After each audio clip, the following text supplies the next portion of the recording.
कि आपको हर पहलू से तो बड़ा प्रोडक्ट देखना पड़ेगा जरा है, लेकिन वो सब तो हमारे बजट में नहीं है।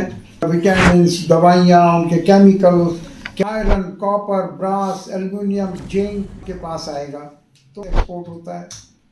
और चीज़ में ज़्यादा एक्सपोजर है, फलों को बहुत लंबा रखना चाहती हैं, तब जाके हम मार्केट में सरवाइव कर सकते हैं। तो मैं कहूँगा इन सब चीज़ों को देखते हुए एक वहाँ तो लंबे होते ही हैं। डॉक्टर सर, इंडिया में जो इम्पोर्ट होता है वो सबसे ज़्यादा डिमांडिंग बिजनेस कौन सा है उसमें? आप उसके ऊपर थोड़ा सा हमें एक्सप्लेन कर सकते हैं? जी बिल्कुल ज्योति जी। देखिए, स्टार्टअप इंडिया की ये जो वीडियोस बन रही हैं, ये आपको एक बेसिक आइडिया देने के लिए बन रही हैं कि आपको हर पहलू से पता हो। आपका क्वेश्चन था कि जो इम्पोर्ट में क्या आइटम हमें चुननी चाहिए मैक्सिमम बेनिफिट वाली। देखिए, यहाँ भी ये बात मैटर करती है कि आपका बजट क्या है इम्पोर्ट का। अगर आपका बजट बड़ा है तो बड़ा प्रोडक्ट देखना पड़ेगा। जैसे हमने बताया था पिछली कैसेट वीडियोस में कि पेट्रोलियम प्रोडक्ट आ रहा है, लेकिन पेट्रोलियम प्रोडक्ट के लायक आपका बजट नहीं है।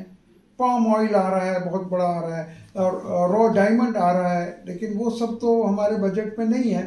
तो मैं ये कहूँगा कि अगर आपका बजट छोटा है शुरू में, तो एक आइटम है metal scrap, any kind of metal scrap. वो बहुत ही प्रॉफिटेबल है। हमने बहुत उसको किया है, खुद किया है, लोगों से करवाया है, और वो आसान है करने में। और सबसे बड़ी बात है कि इंडिया में उसकी डिमांड है, एक्यूट डिमांड है, क्योंकि इंडिया एक बहुत बड़ा कंट्री है। तो मेटल की या हर चीज़ की, मेटल की भी ज़रूरत है, और सीमेंट की भी ज़रूरत है, पेट्रोलियम की ज़रूरत है। ये सब इंडिया की बेसिक नीड्स हैं। फार्मास्यूटिकल में बहुत बड़ी ज़रूरत है। विटामिन्स, दवाइयाँ, उनके केमिकल्स बहुत हैं जो वहाँ से आते हैं। इंडिया सबसे ज़्यादा मसालों का एक्सपोर्टर होने के बावजूद मसाले इंपोर्ट करता है, क्योंकि यहाँ डिमांड इतनी ज़्यादा है। हम इंडियन लोग मसालों पर ही जिंदा है। मसाला हमारे फूड का एक बहुत इम्पॉर्टेंट हिस्सा है, और एक मसाला नहीं, जब तक उसमें 10-12 मसाले हम नहीं डालें तो हमारा टेस्ट आता ही नहीं है।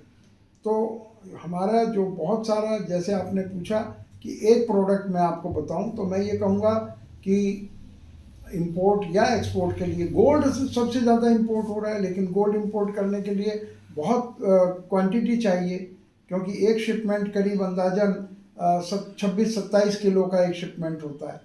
तो और एक शिपमेंट से काम नहीं चलता है, डेली एक शिपमेंट होना चाहिए, तब जाके हम मार्केट में सरवाइव कर सकते हैं। तो मैं कहूँगा इन सब चीज़ों को देखते हुए एक छोटी क्वांटिटी, मतलब आप 1 करोड़, 2 करोड़, 5 करोड़ से जो काम कर सकते हैं और बहुत अच्छा प्रॉफिट ले सकते हैं, वो है मेटल स्क्रैप। मेटल स्क्रैप से मतलब any kind of scrap. It can be iron, copper, brass, aluminum, zinc, lead, any metal. All metal are in shortage in India.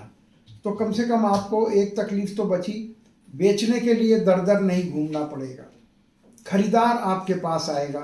तो मैं शॉर्ट में यही कह सकता हूँ कि स्टार्टअप इंडिया से आप मिलें और अपने प्रोडक्ट को डिसाइड करें कि आपके लिए कौन सा प्रोडक्ट सबसे अच्छा है।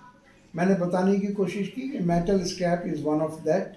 और इसके अलावा अगर आपके मान लिया कनेक्शंस अफ्रीका में अच्छे हैं, आपकी डायमंड की आपको नॉलेज है, तो डायमंड इंपोर्ट करिए, रॉ डायमंड इंपोर्ट करिए। और ऐसे ही अगर आपका बजट बहुत ही अच्छा है तो आप पेट्रोलियम प्रोडक्ट इंपोर्ट करिए। बेस ऑयल आता है वहाँ से, बहुत बिटुमिन आता है जो कोलतार सड़क पे बिछाया जाता है। इस तरह की बहुत सी चीज़ें इंपोर्ट होती हैं और एक्सपोर्ट भी होती हैं इसी तरह से। फूड प्रोडक्ट्स यहाँ से जाते हैं, सब्जियाँ जाती हैं विदेशों में। इंडिया एक गुड प्रोड्यूसर ऑफ वेजिटेबल्स। तो ये नंबर ऑफ आइटम्स हैं जो हम यहाँ से इंपोर्ट या एक्सपोर्ट कर सकते हैं।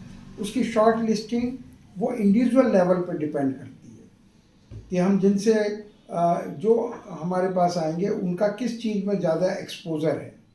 मान लिया वो आदमी बिहार का रहने वाला है, तो आजकल मखाना बहुत एक्सपोर्ट हो रहा है फॉर एग्ज़ाम्पल, तो मखाने का काम कर सकते हैं।